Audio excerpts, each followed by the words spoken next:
What's up guys, NepentheZ here and welcome to another episode of Shooting for Silverware. This is an episode I haven't, a series I haven't run for a long time.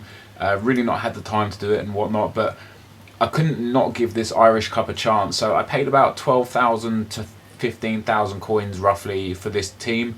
It's probably worth about 3,000 coins, and by the time this video is up on YouTube, this team will be pretty much worthless. Obviously, you only have to have 9 players in the starting 11 from Ireland. So my bench consists of a whole bunch of informs and stuff, and I've got Ronaldo and Contral as the other 2 people. The 4 people I came up against all made their substitutions. Like, they obviously have 2 non-Irish players anyway, but all 4 teams that I came up against made substitutions of like incredible players on like within 2 or 3 minutes of the game. I did the same thing in the first 2 games, but in the second 2 games of the Shooting for Silverware episode, I didn't make any substitutions. I just played with the starting 11 that I had. I just wanted to see if I could do it as good as I'd hoped, really. So what I'm going to be doing here is another episode of Question Time. These seem to go down really well, guys. But I will ask now, if we could possibly get 1,000 likes on this for the rebirth of Shooting for Silverware, that would be amazing. It only takes you a second to hit like. And believe it or not, contrary to popular belief, it does really help my channel. And no, it does not help in terms of revenue. Likes have no kind of correlation with earnings on YouTube. It simply boosts my rankings on YouTube, so that more people are exposed to my channel, which is obviously brilliant for me. So I guess in a way it somewhat is linked to views, which are obviously linked to money, but you know, I like to be viewed, and I'm gonna end this right here. So I'm doing another version of Question Time. I asked for some questions on Twitter. I had the best feedback ever, and I had about 150 questions. So I'm literally just going to pick as many random ones as I can, guys, because I don't want to, like I say, I don't like to go from the start, because it always seems to be the same sort of people and the same sort of questions. So we're going to start in with, let me just flick through a load. Miko says, do you think footballers are insanely overpaid? Yes and no.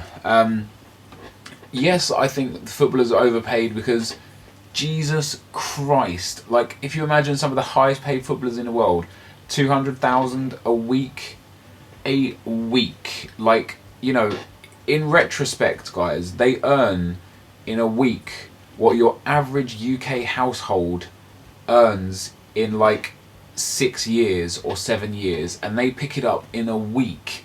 It's so crazy. Like, that is so much money. Like, I know for an absolute fact many footballers that earn that sort of money, obviously tax comes into it for most of them, so they lose like 40-50% of that on tax, but they also donate huge amounts to charity and huge amounts to grassroots football. There's a lot of stuff that I'm sure they do that you don't know. You know, obviously they spend a lot of money on houses and cars and whatnot. So in a sense, yes, they are stupidly overpaid, but they're also not overpaid in a sense that what they do, they earn what they earn for what they do. Like, that's like, you know, being a banker and saying, no, please don't pay me, you know, 150,000 a year. I only want 20,000 a year because I can live quite comfortably with that. Like, nobody's going to do that, you know. So they're not going to turn down wages. They're not going to say pay me less because they think they earn too much. But, you know, what they do earn is substantial funds of money. And you could argue that if we had a cap on player salaries, which I do think we should introduce, the price of season tickets and concession stands would in turn drop dramatically, because clubs wouldn't have to pay such drastic wages. So for Arsenal, for example, like the tickets that I got to the Arsenal Spurs game with Weepeeler, we paid something like £120 each for a ticket each. So that's £120 each, you know, 60,000 times over, because they need to pay these crazy high wages. Now, if we had a cap of, say, 50,000 a week, and you're allowed 2 players in your team over the 50,000 a week to however much you want at your discretion, it would probably cut the wage bill of the top clubs in Europe in half, I would say, which would, you know, I'm picking in half out of nowhere, obviously, but it would cut the wage bills down so much that the clubs would earn so much more revenue, that they would be able to give so much back to the fans, in the sense that, you know, they'd be able to obviously offer cheaper tickets. Like, all of a sudden a Coke doesn't cost you £17, instead it costs you like 50p, which is probably how much it should cost by fair trade standards, you know.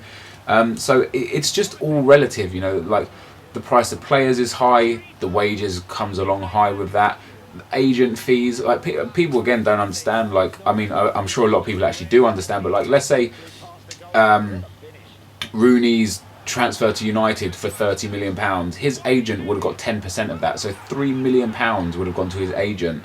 Like, so the agents are obviously trying to drive the prices of the players up because it makes them more money, and it's all in a horrible downward spiral for all the wrong reasons. Where if we did have a cap, even £20,000 a week, who the hell would turn their nose up at £20,000 a week to play football?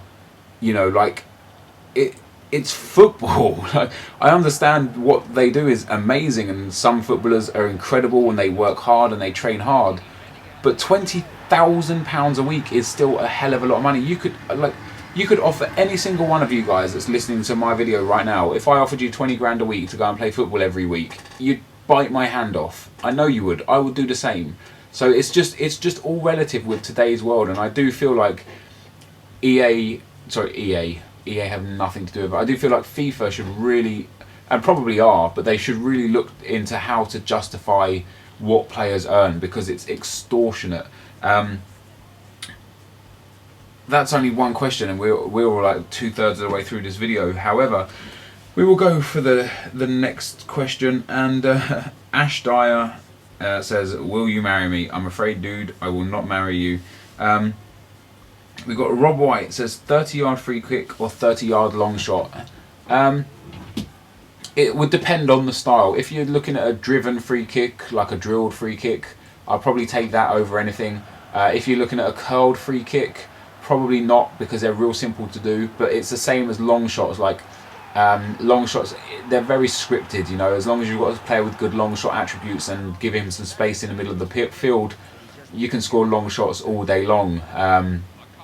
So in fact, you're about to see a 30-yard long shot in this video, in this game. So I'm going to go with a 30-yard free kick, but as long as it's driven, I think there's a little bit more skill to it than a long shot. Next question we're going to go for is from Winspear. If you had the choice to be your girlfriend for a day, would you? Yeah, I would. If I could potentially be anyone for a day, I would be them for a day, just to see how other people are, and like how life is in the mind and body of somebody else, you know. Like, it would just be an absolute experience. And there's that long shot that I was talking about, and that is an insanely amazing shot as well. Haven't got that much time left on the video, so we're going to go for one more question. Eugene Bradley, Hugester, says, I heard you love El De Niro. Is that true? And by love, I mean love. Yes, I love El De Niro 90. He's amazing. El actually said to me that there's some crazy good questions from some people in today's one. So I'm going to take a couple of these questions down and answer some more in a video log tomorrow for my second channel. But Scott Whitman says, who would win a fight, El De Niro or Jack Brown? Probably Jack Brown. He's a lot taller and a lot more ginger than El De Niro, and I think that counts for something.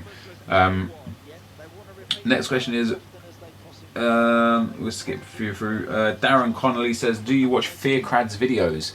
I only subscribed to Fearcrad's a couple of weeks ago, actually, when Oakelfish told me about him.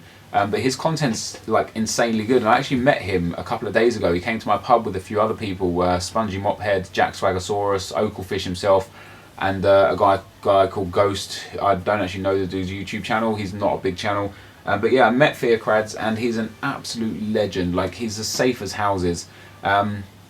He does Call of Duty gameplay as well, guys, so I'll leave his link in the description. Not that he needs me promoting him. He's got, like, you know, 130 odd thousand subscribers. But this is a pack that I got, guys, and I obviously got the 7,500 coins. Hopefully you enjoyed this video. If you could hit that like button, that would be amazing. Thank you all very much for watching. I'm gonna do another question time as soon as possible. So thanks for watching, guys, and I'll see you next time. Cheers. Or is it jizz? I'll let you decide. Jizz.